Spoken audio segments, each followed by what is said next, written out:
Hi friends, எல்லோரும் எப்படி இருக்கீங்க? எல்லாருக்கும் இரவு வணக்கம்ங்க.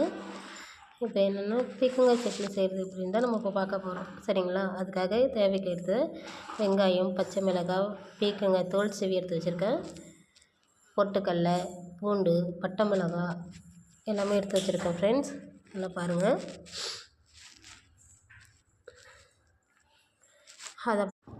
அதை அப்படியே வாஷ் பண்ணி கட் பண்ணி எடுத்து வச்சுருக்கேன்.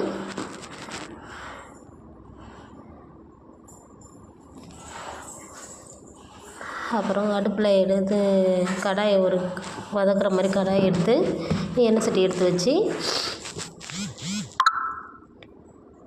கடாய் ஹீட் ஆகிட்டான்னு பார்க்கணும். பார்த்துட்டு ஆயிலை சேர்த்துக்கிறேன். உங்களுக்கு எவ்வளோ தேவையோ அந்த அளவுக்கு ஆயில் சேர்த்துக்க வேண்டியதுதான். இதுலேயே ஆனியனும் வதக்குறதுங்கிறதுனால தான் ஆயில் நான் எக்ஸ்ட்ரா ஊற்றிருக்கேன். நான் பாருங்கள். இப்போ பீக்கங்காய் சேர்த்தாச்சு. அது நல்லா கொஞ்சம் நேரம் பச்சையில் கொஞ்சம் நேரம் மாறுற வரைக்கும் வெயிட் பண்ணுங்கள்.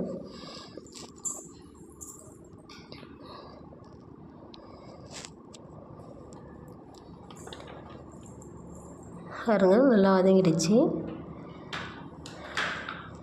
ஒரு ஸ்லோலே வச்சு நல்லா வதக்குங்க.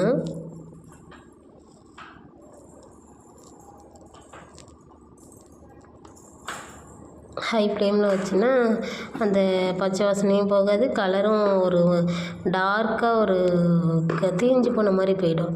அதையும் பார்த்துங்க. இதுதான் கரெக்டான ஸ்டேஜு. நல்லா வதங்கியிருக்கு பாருங்கள்.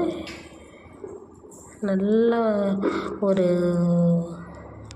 ஒரு ஆயில் கண்டன்ஸ்லேயே இருக்குது பாருங்கள். அதை எடுத்து அந்த பீக்கங்காய் நறுக்கி வச்சுருந்த பவுல்லையே எடுத்து அதை வச்சுருக்கோம். எடுத்து தனியாக ஆயிலெலாம் சுத்தமாக ஆயில் இல்லாமல் எடுத்து வச்சிட்டோம். நெக்ஸ்ட் பச்சை மிளகாய், வெங்காயம் எல்லாத்தையும் போட்டு வதக்குறோம். நல்லா வதக்கிட்டு இதில் கொஞ்சம் ஸ்பீடாக தான் போகும், பார்த்துங்க ஃப்ரெண்ட்ஸ். டைமே இருக்குது, ஏன்னா 3 நிமிஷம் தான் கொடுத்துருக்காங்க. அதுக்குள்ளே நான் எல்லாம் ரெடி பண்ணிடணும், பார்த்துங்க. நெக்ஸ்ட்டு கார சட்னிக்கு ரெடி பண்ணோம். அவ்வளோதான், முடிஞ்சிருச்சு. தாளிச்சாச்சு.